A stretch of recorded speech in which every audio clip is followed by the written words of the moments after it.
বাবা, নৌকা আর একটু সামনে নেব। ওই যে বড় পাথরটা দেখছেন, ওটার পাশ দিয়ে ঝর্ণার পানিটা কি সুন্দর হয়ে নামছে। হ্যাঁ হ্যাঁ, অবশ্যই নিন।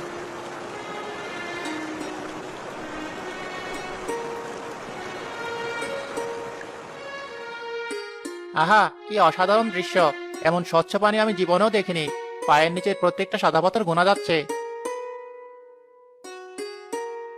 সত্যি মনে হচ্ছে যেন কোনো শিল্পীর আঁকা ছবি। এই জায়গার নাম ভোলাগঞ্জ সার্থক।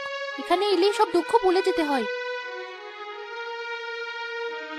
জি মা, এই নদীর নাম ধলাই। আর এই সাদা পাথরগুলোই আমাদের গ্রামের প্রাণ। এই পাথর আর এই পানি দেখতেই তো আপনারা দূর দূরান্ত থেকে ছুটে আসেন। আপনাদের গ্রামটাও খুব সুন্দর, আর মানুষগুলো আপনাদের মতো সহজ সরল। আচ্ছা, ওই যে পাড়ে ছোট ছোট দোকান দেখা যাচ্ছে,